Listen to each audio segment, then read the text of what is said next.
Hello guys, आप लोगों को नमस्कार। हम लोग पीछे क्लास में देख रहे थे, मतलब अभी तक जो देखे थे वो कोलरास के नियम का एप्लीकेशन देख रहे थे। इसके अलावा उसके पीछे, कोलरास के नियम के पीछे हम लोग एक टॉपिक देखे थे पिछले क्लास में, मोलर कॉन्सेंट्रेशन, और जो कंडक्टेंस है उसके बीच एक रिलेशन देखे थे, एक ग्राफ, रिलेशन तो नहीं कहिए, ग्राफ देखे थे, जो बोले थे कि डीवाई हकल ऑन-सेजर इक्वेशन के आधार पर वो ग्राफ खींचा गया है। तो अब जो हम लोग देखेंगे या अभी जो देखने जा रहे हैं, पहले तो जो पिछले क्लास में हम बोले थे कि हम लोग अगले क्लास में देखना है ऑसवाल्ड्स डाइल्यूशन थ्योरी। एक्स्ट्रा टॉपिक है, सिलेबस में कहीं इसका यूज नहीं होता, माने यूज तो होता है लेकिन इसका कहीं थ्योरी कहीं नहीं पूछता है। थोड़ा हायर क्लास में इसका यूज होता है, हायर क्लास में इसको ज़्यादा पूछता है सब्जेक्टिव के क्वेश्चन में। और इसके अलावा डीवाई हकल ऑन-सेजर जो थ्योरी है उसको भी यहाँ पर हम लोग एक एलिमेंट्री आइडिया के रूप में उसको देख लेंगे, क्योंकि मन में एक क्वेश्चन लगा रहता है कि वो ग्राफ आया कहाँ से, किस इक्वेशन से आया, तो उसको मन में लगा भी होगा आप लोग को, तो वो सोचे कि नहीं उसको भी थोड़ा सा हम चर्चा कर ही दें। तो ये दोनों टॉपिक को आज हमने यहाँ पर क्लियर करने जा रहे हैं। अपेक्षा करते हैं कि बढ़िया से समझेंगे, थोड़ा ध्यान से समझेंगे, बहुत इजी में आराम से समझ जाएंगे आप लोग।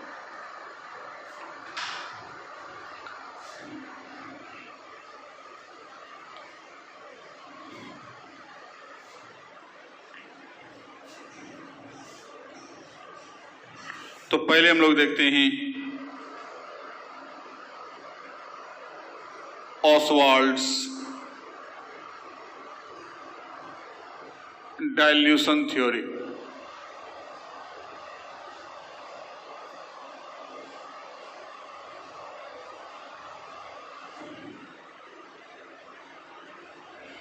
अब ये थ्योरी जो दिया गया है स्पेशली जो है वीक इलेक्ट्रोलाइट के लिए ही है,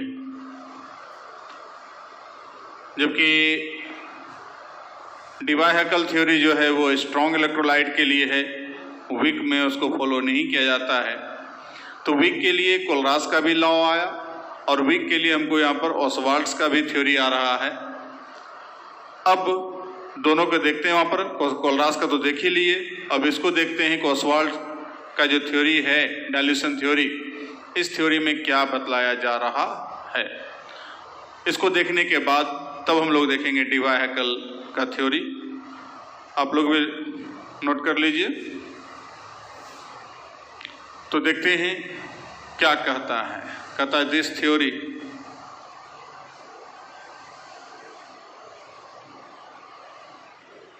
was given for weak electrolyte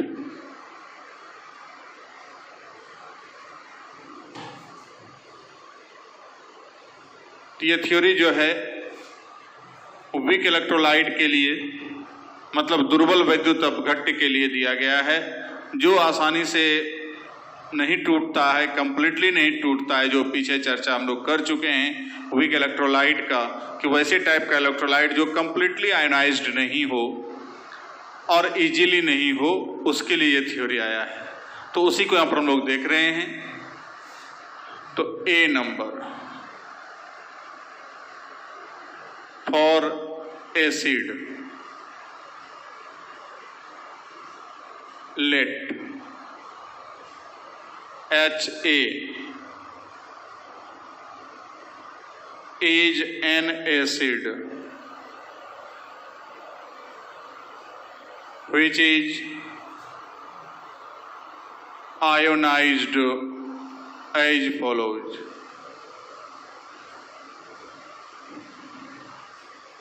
माना कि HA एक अम्ल है जो निम्नांकित रूप में आयनीकृत होता है।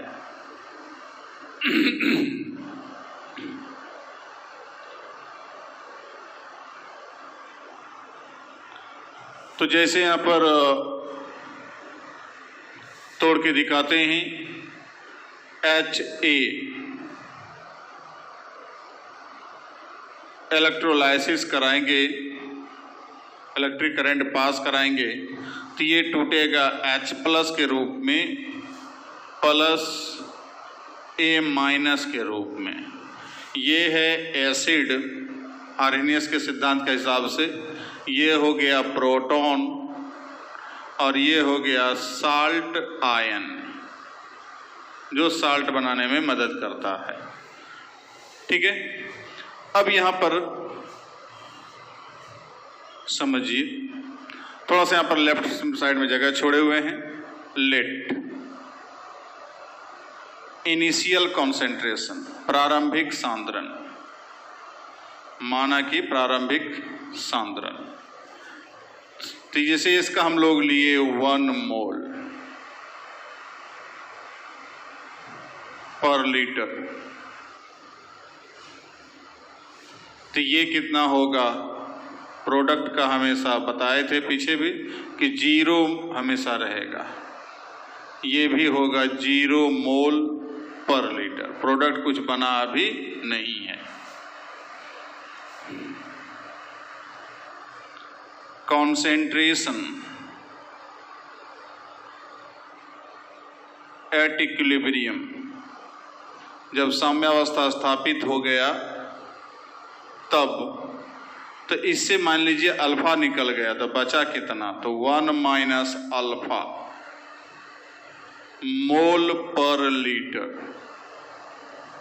तो यहां हो जाएगा, यहां 1 है तो यहां भी 1, तो यहां अल्फा निकला तो यहां बनेगा कितना? अल्फा मोल पर लीटर।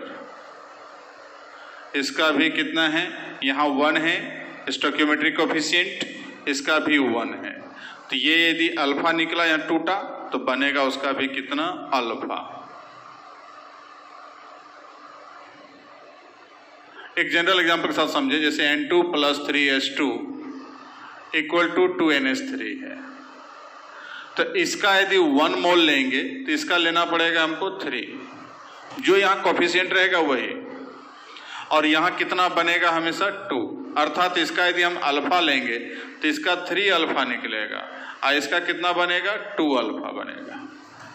ये याद रखना है कि जो भी यहाँ पर उनको कोएफिशिएंट रहता है उसी हिसाब से जितना ये टूटेगा और ये इतना बनेगा। मतलब यहाँ पर लिखेंगे 1 माइनस अल्फा, यहाँ पर लिखेंगे 3 माइनस 3 अल्फा, और यहाँ यदि 2 पहले से है तो 2 + 2 अल्फा। प्लस हो गया प्रोडक्ट के लिए बन रहा है, और ये माइनस हो गया रिएक्टेंट के लिए जो खर्च हो रहा है। ठीक है, तो यहाँ 0 + अल्फा, यहाँ 0 + अल्फा, और यहाँ 1 माइनस अल्फा। अल्फा निकल रहा है, यहाँ अल्फा बन रहा है, यहाँ अल्फा बन रहा है, क्योंकि यहाँ 1 मोल है, यहाँ भी 1 मोल है, यहाँ भी 1 मोल है। तो समझ गए होंगे इसको। अब यहाँ पर देखिए, यहाँ पर ध्यान से, यदि यहाँ 1 लिए तो इतना हमको हुआ। अब 1 के जगह पे यदि हम C से मल्टीप्लाई कर दे तो C × 1, तो C मोल पर लीटर हो गया। तो यहाँ पर C से मल्टीप्लाई, यहाँ भी C से मल्टीप्लाई, यहाँ भी C से मल्टीप्लाई, सब जगह C से मल्टीप्लाई कर दिया। Therefore from law of mass action, chemical kinetics में बताए थे कि लॉ ऑफ मास एक्शन जब लागू करते हैं तो यहाँ पर कोई कांस्टेंट लाते हैं K, और इसका कॉन्सेंट्रेशन पहले आएगा प्रोडक्ट का, अब बटे रिएक्टेंट का। अब यहाँ पर H प्लस का कॉन्सेंट्रेशन कितना है, C alpha into C alpha divided by HA का कितना है, तो C इंटू 1 माइनस अल्फा। ठीक है, अब यहाँ पर C कैंसिल हो गया, तो इसलिए अब यहाँ पर K जो है एसिड के लिए है तो A लिखेंगे KA, तो KA इक्वल टू कल बताए थे C alpha square 1 minus alpha. If या but alpha is very very less than 1 से काफी छोटा है, तो 1 माइनस अल्फा 1 के बराबर हो जाएगा। Therefore KA will be equal to C alpha square. कल एक इक्वेशन लाए थे K equal to C alpha square, वहाँ बोले थे कि एसिड के लिए जब लेंगे तो K लेंगे, पर K क्या है, ionisation constant of acid. K क्या है, आयोनाइजेशन कांस्टेंट ऑफ एसिड। ना समझ गया इसको देखिए।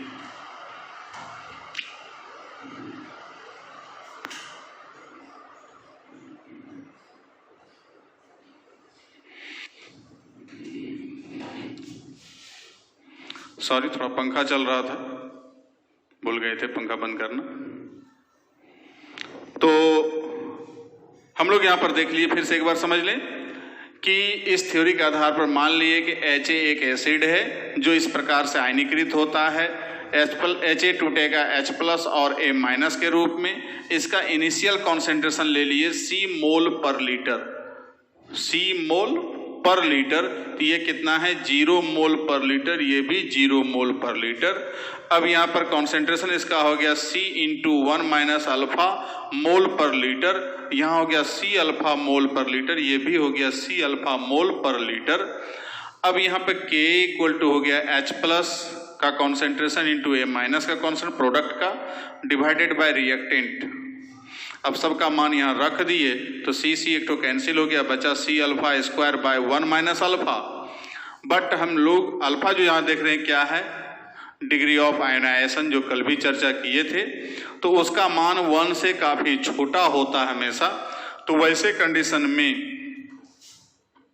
1 माइनस अल्फा के बराबर 1 हो जाएगा, तो बचा क्या, K बराबर C अल्फा स्क्वायर, जहां K क्या है, आयनाइजेशन कांस्टेंट ऑफ एसिड है, एसिड का आयनाइजेशन कांस्टेंट है। ठीक है, अब हम लोग वहां पर थोड़ा सा और इसको कुछ डिराइव कर सकते हैं, बट अल्फा इक्वल टू कल हम लोग देखे थे lambda MC by lambda M infinity, तो यहां पर रख सकते हैं।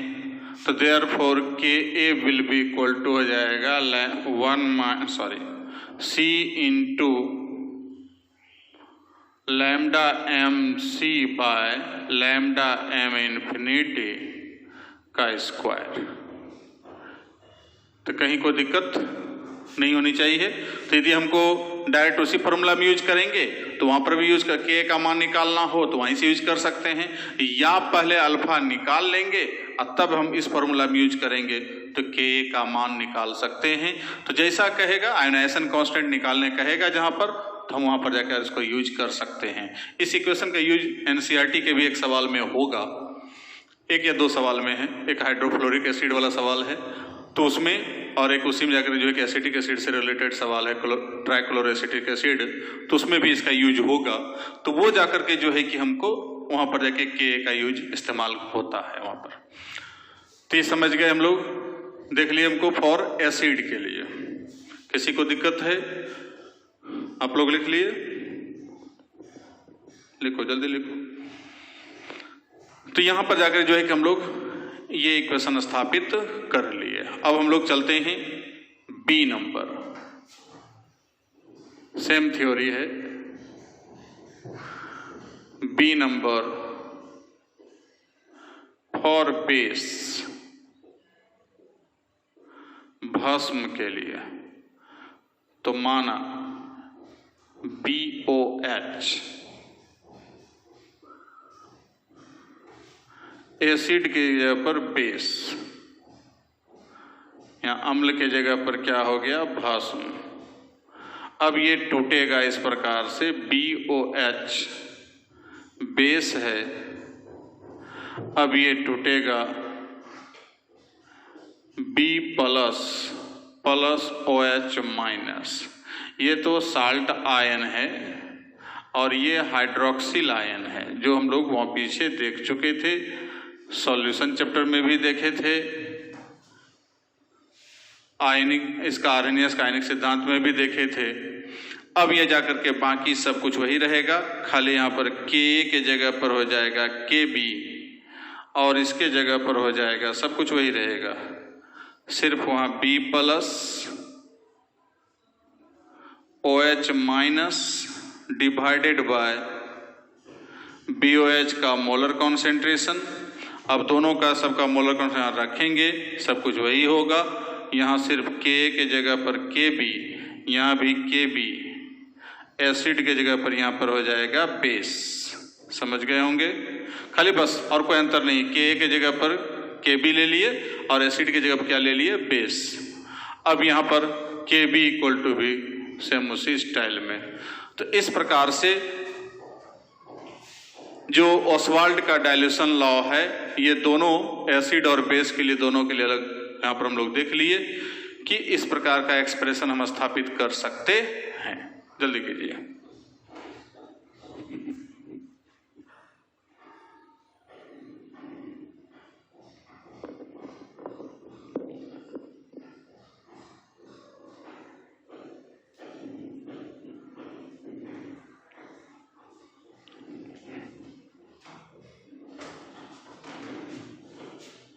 हो गया, आप लोग लिख लिए? चलिए अब आगे बढ़ते हैं।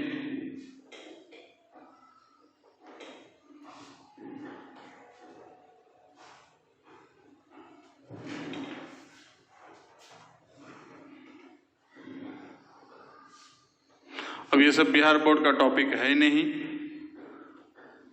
इसलिए इसको देख के माथा भारी नहीं होनी चाहिए आप लोग को, लेकिन कंपटीशन सब में, ऑनर्स में फिर इसका यूज होता है, इसलिए पढ़ लीजिए तो अच्छी बात है। चूँकि प्रयास कर रहे हैं अधिक से अधिक डिटेल्स में जाएं। अब आप लोग घर बैठे बैठे माथा भारी हो रहा होगा तो क्या करें हम। चलिए यहाँ पर देखते हैं।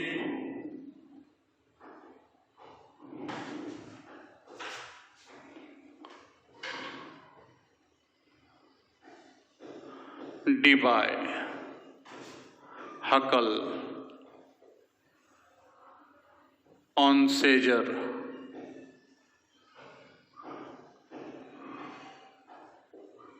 थ्योरी,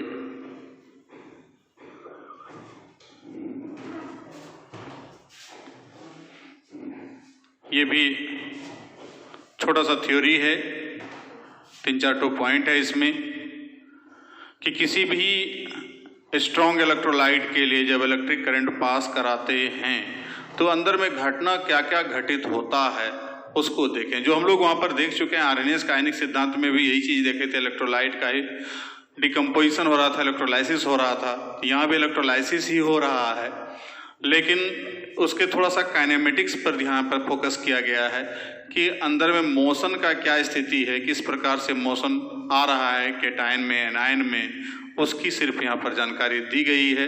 तो सिंपल सा 3-4 पॉइंट दिया गया है। पहला पॉइंट यहाँ पर बोला गया, जो वहाँ भी बोला गया था आर्हेनियस का आयनिक सिद्धांत में, कि किसी भी इलेक्ट्रोलाइट को यदि हम डिकम्पोज करते हैं, इलेक्ट्रोलाइसिस कराते हैं, इलेक्ट्रिक करंट पास कराते हैं, तो वो अपने कंपोनेंटल आयन कैटायन और एनायन के रूप में टूटेगा। पहला बात। दूसरा बात यहाँ पर कहता है कि कैटायन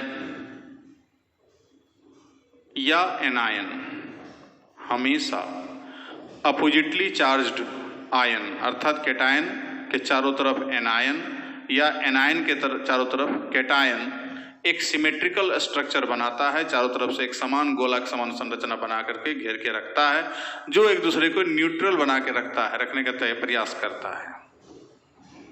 तीसरा बात, जो सॉल्वेंट लिया गया है वो सॉल्वेंट भी कैटायन या एनायन को क्या करता है, चारों तरफ घेर करके एक सिमेट्रिकल स्ट्रक्चर वो भी तैयार करने का प्रयास करता है।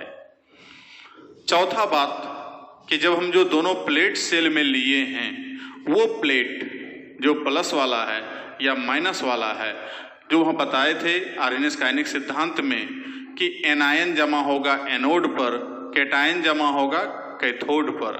तो एनायन एनोड के प्रति अट्रैक्ट हो रहा है और कैटायन कैथोड के प्रति अट्रैक्ट हो रहा है। चूंकि एनायन निगेटिव चार्ज है और एनोड जो है पॉजिटिव प्लेट है, तो दोनों एक दूसरे के मने वहां पर आकर्षित होगा, जिसके कारण जाकर हमको एनायन वहां पर एनोड पर जाकर के जमा हो जाएगा।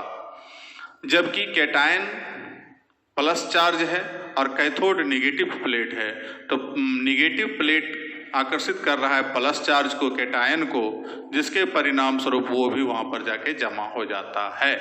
अब ये जमा होने के दौरान इस कैटायन और एनायन का स्पीड घट जाता है। स्पीड यहाँ पर क्या होता है, घट जाता है। तो घटने के पीछे क्या रीजन है? तो घटने के पीछे जो ऊपर जो हम दूसरा नंबर और तीसरा नंबर पॉइंट बताए कि गोला जो हम बनता है, उस गोला नुमा स्ट्रक्चर जो हमको सिमेट्रिकल स्ट्रक्चर बना के रखा, चारों तरफ से न्यूट्रल बना के रखा, उसका जो मॉलिक्यूल्स है वही जाकर के जिम्मेवार है उसके स्पीड को कम करने के लिए। एक को कहते हैं एसिमेट्रिक इफेक्ट, जिसमें जाकर के जो है कि हमको कैटायन यदि एनायन के द्वारा घिरा हुआ है तो एनायन को उधर एनोड आकर्षित जब करता है तो कैटायन जो कैथोड की ओर जाएगा उसका स्पीड ऑटोमेटिकली घट जाएगा। जस्ट अभी सबको स्ट्रक्चर बना के दिखा देते हैं। और एनायन जब कैटायन के द्वारा घिरा रहेगा तो कैटायन को जब कैथोड की ओर जाना है तो वैसे कंडीशन में एनायन जो एनोड की ओर जाएगा उसका स्पीड घट जाएगा। इसको कहते हैं एसिमेट्रिक इफेक्ट। ठीक है। अब इसी प्रकार से दूसरा इफेक्ट यहाँ और भी काम करता है। जो सॉल्वेंट का मॉलिक्यूल है, वो सॉल्वेंट का मॉलिक्यूल जब उसको घेर के रखता है तो वहां पर भी एक इलेक्ट्रोफोरेटिक इफेक्ट काम करता है और वो इलेक्ट्रोफोरेटिक इफेक्ट के कारण जाकर उसका भी स्पीड घट जाता है। ये दो रीजन है जिसके परिणाम स्वरूप उसका स्पीड क्या होता है, डिक्रीज कर जाता है। अब लास्ट में तीनों ने मिलकर के एक इक्वेशन दिया, उस इक्वेशन को भी यहाँ पर हम लोग देख रहे हैं। तो ध्यान से हम लोग देखें, इस थ्योरी में बस 4 पॉइंट है, 4 पॉइंट में 2 इफेक्ट है। एक एसिमेट्रिक इफेक्ट और दूसरा इलेक्ट्रोफोरेटिक इफेक्ट। ठीक है, उसको हम लोग देख लेते हैं।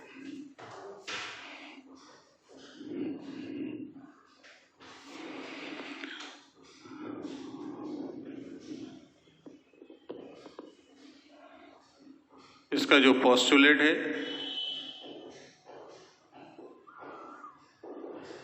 पहला number, after electrolysis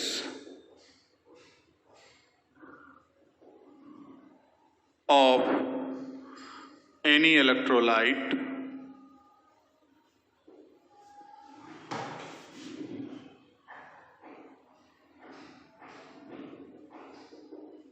it is decomposed as cation and anion.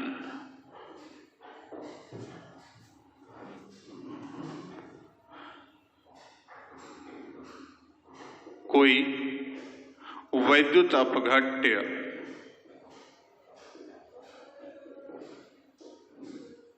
वैद्युत अपघटन के पश्चात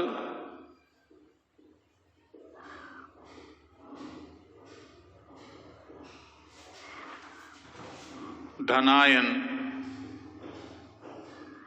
तथा ऋणायन के रूप में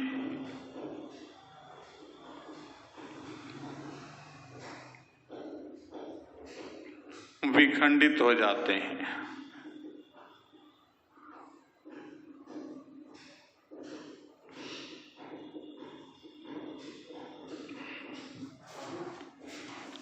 दैट इज कि जैसे यहां पर है ए बी, कुछ भी ले लें, इलेक्ट्रोलाइसिस कराते हैं तो ये टूटेगा ए प्लस बी माइनस, या ए एक्स बी वाई है तो इलेक्ट्रोलाइसिस कराएंगे तो X A plus Y, Y B minus X, तो ये हो गया कैटायन और ये हो गया एनायन और ये हो गया इलेक्ट्रोलाइट। ये तुम लोग पहले से जान चुके हैं। आर्हेनियस काइनेटिक थ्योरी में भी यही बात बतलाया गया था कि किसी भी इलेक्ट्रोलाइट का जब इलेक्ट्रोलाइसिस कराएंगे, चाहे वो मोल्टेन स्टेट लें या उसका एक्वस सॉल्यूशन लें, तब जाकर के जो है कि उसका इलेक्ट्रिक करंट जब पास कराएंगे तो ये प्रोसेस कहलाएगा इलेक्ट्रोलाइसिस। वो अपने अवयवी आयन के रूप में टूटेगा और उसी अवयवी आयन में से बोला गया था वहां पर कि प्लस चार्ज वाला आयन जो भी होगा उसको कहेंगे कैटायन और माइनस चार्ज वाला जो भी होगा उसको कहेंगे एनायन। इतना तो हम लोग वहां पढ़ चुके हैं। तो पहला पॉइंट वही है जो हम लोग आर्हेनियस काइनेटिक सिद्धांत में देख चुके हैं। दूसरा कहता है any ion is surrounded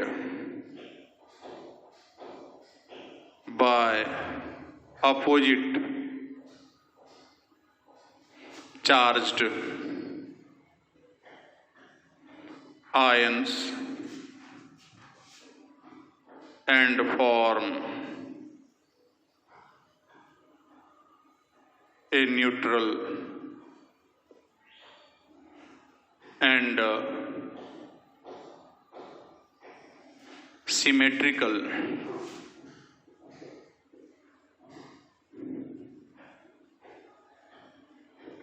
structure। कहता है कोई आयन, दोनों में से कोई भी, धनायन या ऋणायन जो भी है, अपनी विपरीत आवेश युक्त आयन से घिर जाते हैं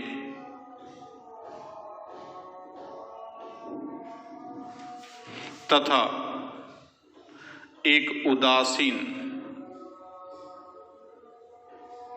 एवं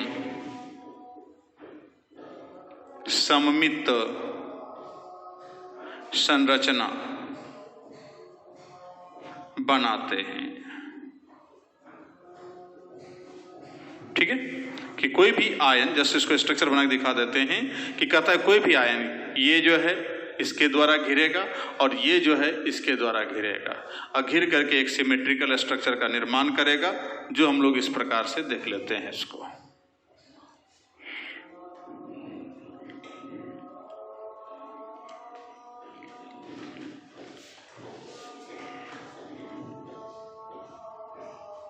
अब इस पॉइंट को यहां पर समझिए कि A प्लस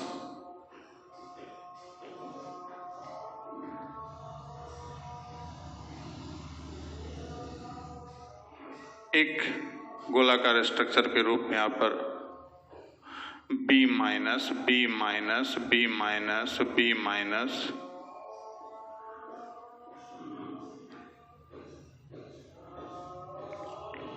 के द्वारा घिरा हुआ है, या B माइनस है। अब इसके चारों तरफ A plus A plus A plus,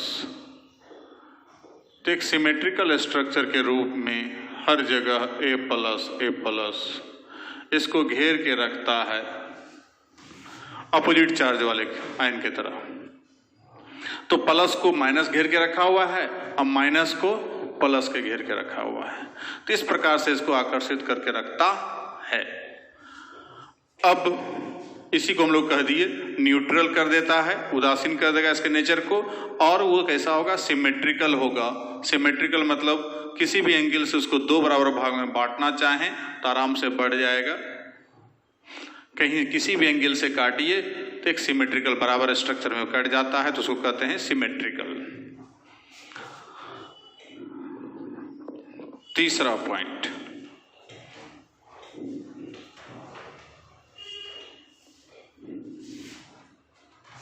number 3, any ion is also surrounded with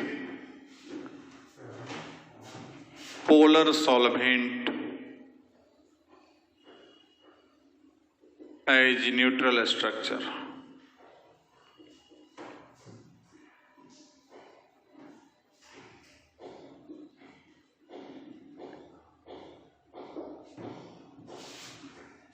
कहता है कोई आयन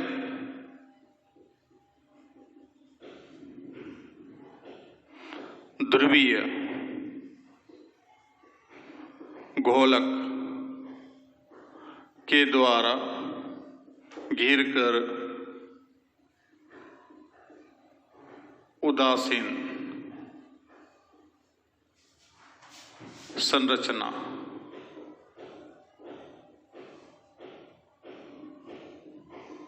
बनाते हैं। जैसे यहां पर हमको है A+, अब जल में घोले हुए हैं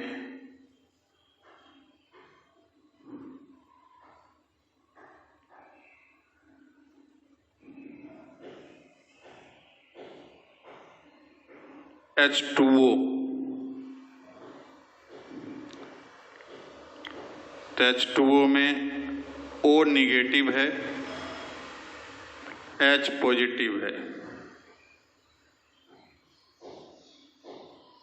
तो प्लस की ओर माइनस जा रहा है।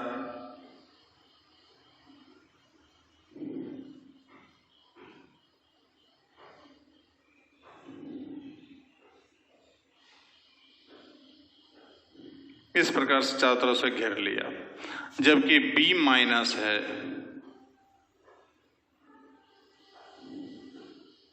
तो माइनस को प्लस घेरेगा, मतलब O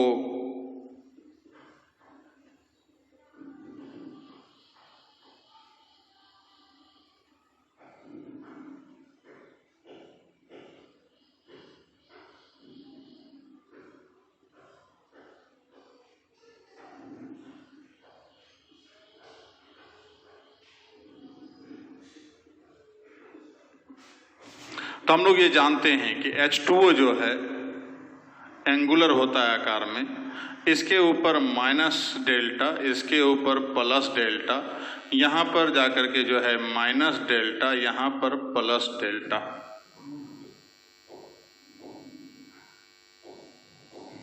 ठीक है, तो ये जो चार्ज यहां पर हमको पाया जा रहा है, तो यही पोलर हो गया। हमको यहां पर पोलरिटी कि माइनस चार्ज है, यहां प्लस चार्ज है। ऑक्सीजन पर माइनस चार्ज है, तो माइनस यहां आकर्षित हो रहा है प्लस की ओर, और यहां प्लस आकर्षित हो रहा है माइनस की ओर। इस प्रकार से एक न्यूट्रल उदासीन संरचना बना के रखता है। जब इलेक्ट्रोलाइसिस कराते हैं, तब इलेक्ट्रिक करंट जब पास कराते हैं, शुरुआत में फटाफट काम होता है, लेकिन उस दौरान ये दोनों घटना घटित होता है।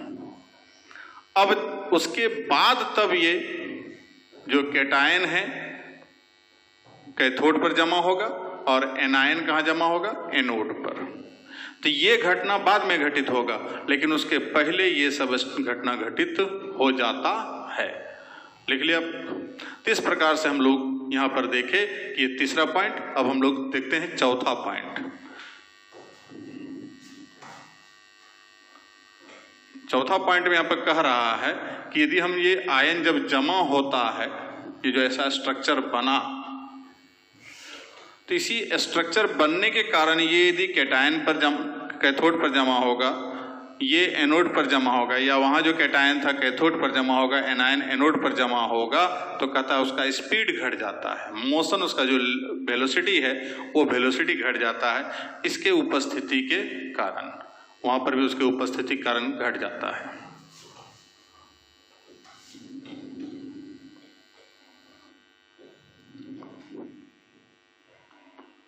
चौथा पॉइंट,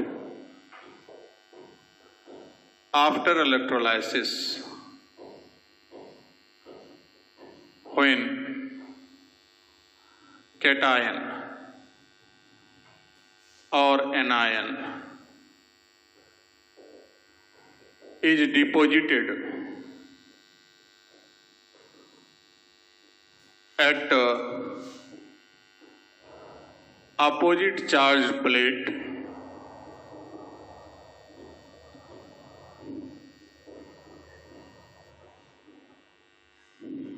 या इलेक्ट्रोड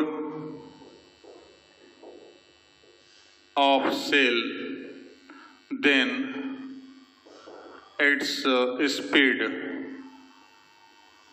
decreases। कहता है वैद्युत अपघटन के पश्चात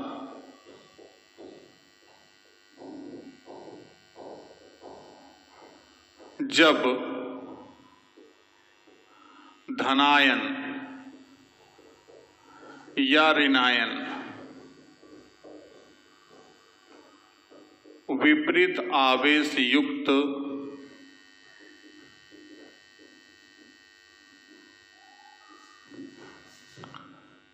इलेक्ट्रोड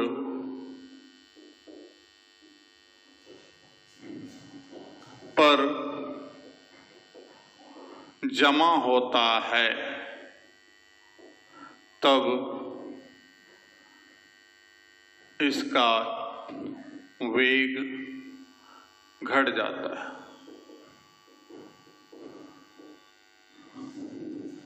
ठीक है कि मतलब जितना स्पीड से जाना चाहिए जमा होने के लिए उतना स्पीड से जमा नहीं होगा, उसका स्पीड में कुछ ना कुछ कमी होगी। अब वो कमी क्यों होगी तो कहता है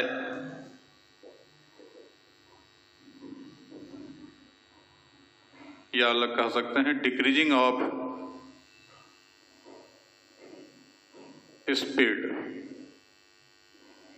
of ions is caused by following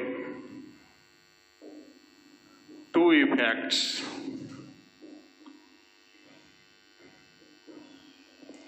निम्नांकित दो इफेक्ट के कारण, निम्नांकित दो प्रभाव के कारण इसका स्पीड इस प्रकार से घट जाता है। तो पहला है एसिमेट्रिक इफेक्ट।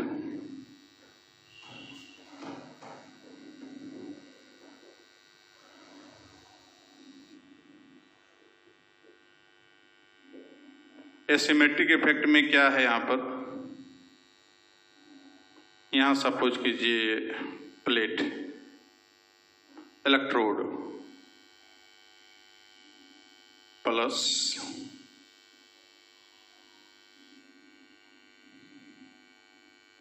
यहां है माइनस।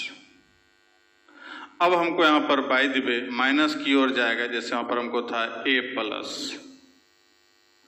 अब इसके चारों इधर चूंकि प्लस है तो प्लस की ओर माइनस जाएगा, B minus B minus B minus,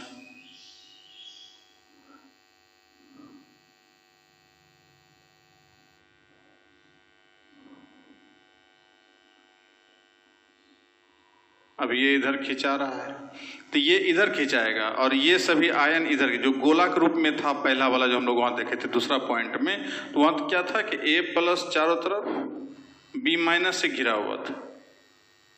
तो बी माइनस से घिरा हुआ तो कहता सारा बी माइनस इस साइड आ गया और ए प्लस इधर, क्योंकि इसको प्लस को जाना है माइनस पर, अब माइनस को जाना है प्लस पर। तो इस प्रकार से एसिमेट्रिक, अब यहाँ था सिमेट्रिक कि ध्रुव काटिए तो बराबर भाग में कटेगा। अब कहता है एक साइड ज्यादा सब एनायन हो गया, इधर क्या हो गया कैटायन। या इसका उल्टा यदि हम लोग यही चीज लें तो यहाँ प्लेट है प्लस, यहां सेल का प्लेट है माइनस। अब यहां पर बी माइनस जो है चारों तरफ जो घिरा हुआ था ए प्लस से, तो सारा ए प्लस इधर की ओर आकर्षित हो रहा है।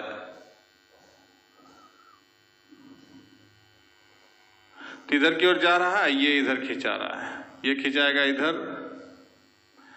अब इसके इधर खिंचाने, यहां इधर खिंचाएगा के कारण इसका जो स्पीड यहाँ जमा होने का होगा वो घट जाएगा, थोड़ा स्लो होगा।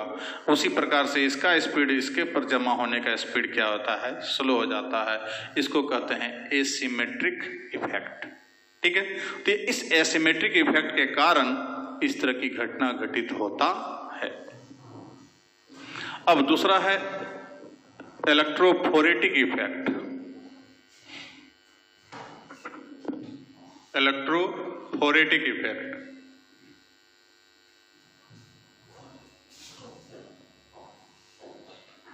B number.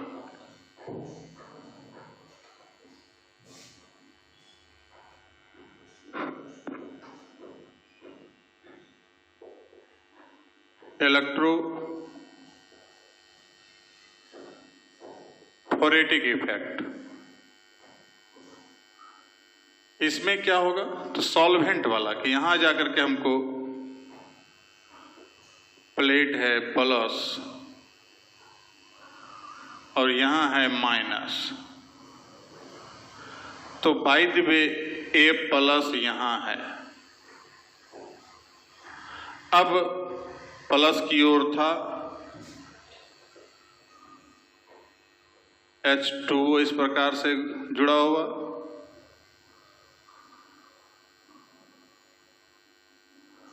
तो अब क्या देखते हैं कि यहां ये जाएगा इधर और ये जाएगा H प्लस इधर की ओर, मतलब आकर्षित होगा, तो जिसके परिणाम स्वरूप इसका स्पीड घटेगा। जो चारों तरफ गोला बना के पड़ा हुआ था सॉल्वेंट का मॉलिक्यूल, तो A प्लस है तो हमको यहाँ पर O इधर है इसके बगल, जस्ट वही B माइनस की ओर हाइड्रोजन था और O उधर आकर्षित होगा, तो उसको भी हम लोग दूसरे रूप में दिखला दे सकते हैं इस प्रकार से।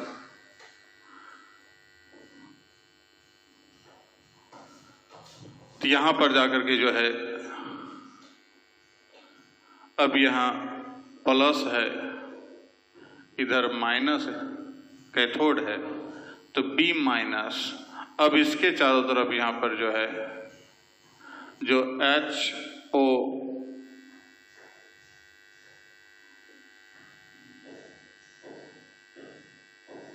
तो ये इधर खिंचाएगा और ये इधर खिंचाएगा, तो जिसके परिणाम स्वरूप इसका स्पीड क्या हो जाएगा, घट जाएगा।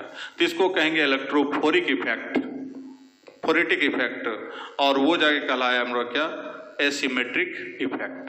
तो इसी इफेक्ट के कारण जाकर के जो है कि हमको ये घटना घटित होता है। और पांचवा point for strong electrolyte,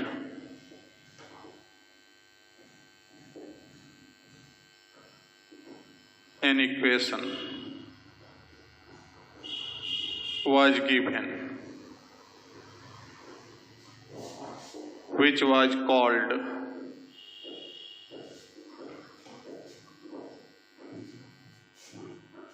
Debye-Huckel-Onsager equation। प्रबल वैद्युत अपघट्य के लिए एक समीकरण दिया गया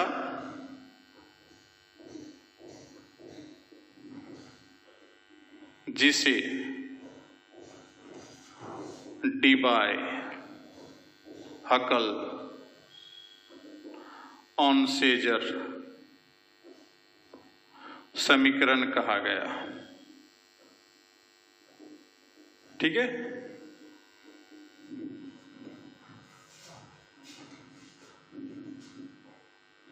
वो इक्वेशन है lambda m equal to lambda m infinity minus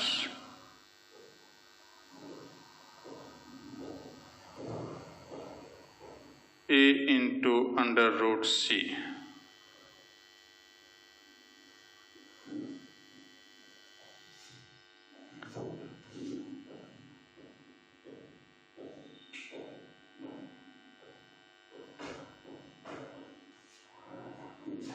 where lambda m infinity तो हम लोग जान रहे हैं, molar conductance at infinite dilution, अनंत तनुता पर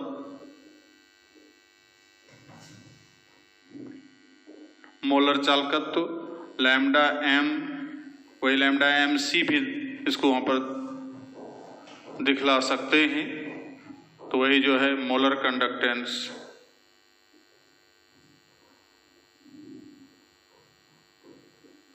एट गिवन कॉन्सेंट्रेशन, जो दिया गया सांद्रण होगा उस पर A जो है कांस्टेंट है, C हो गया मोलर कॉन्सेंट्रेशन। तो पिछले क्लास में जो हम लोग देखे थे, यही लैम्डा m और ये डेल्टा C के बीच रिलेशन देखे जो ग्राफ, उसी ग्राफ को फिर एक बार हम रिपीट करना चाहेंगे।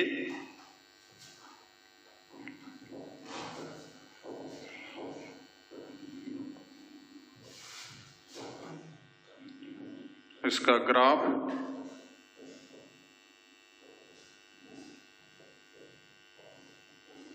तो रूट C इधर लैम्डा m के बीच जो ग्राफ होगा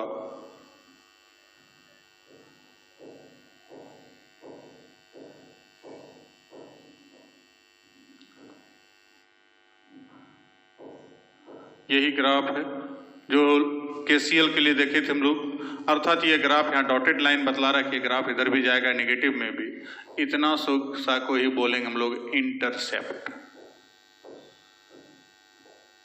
ऑफ ग्राफ। यदि पूछा जाए तो इंटरसेप्ट ऑफ ग्राफ कौन होगा, तो ये इतना के बराबर लैम्डा m इन्फिनिटी, और इसका स्लोप जो हो जाएगा ग्राफ का, ये जो स्लोप निकलेगा tan थीटा इक्वल टू, तो वो हो जाएगा -a के बराबर। तो ये कंपटीशन में पूछता है इंटरसेप्ट ऑफ ग्राफ क्या हो जाएगा, लैम्डा m इन्फिनिटी के, और ये स्लोप हो जाएगा कितना, -a के बराबर। तो ये जाके हमको कंप्लीट डिबाय-हकल ऑन-सेजर थ्योरी हो गया। अब इसी से जाके हम लोग जो पीछे ग्राफ देखे थे क्लियर हो गया कहाँ से आया, उसी को हम लोग यहाँ पर देख रहे हैं।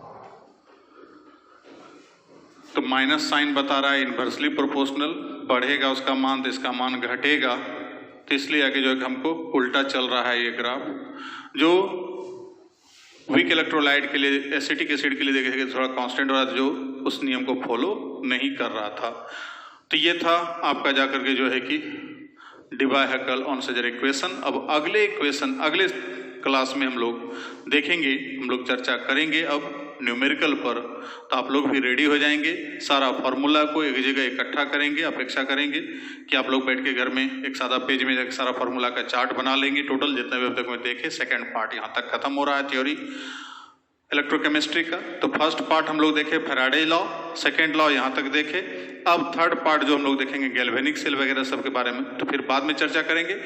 लेकिन नेक्स्ट क्लास में हम लोग मिलेंगे न्यूमेरिकल के साथ, एकदम धमाकेदार टॉपिक के साथ। Thank you.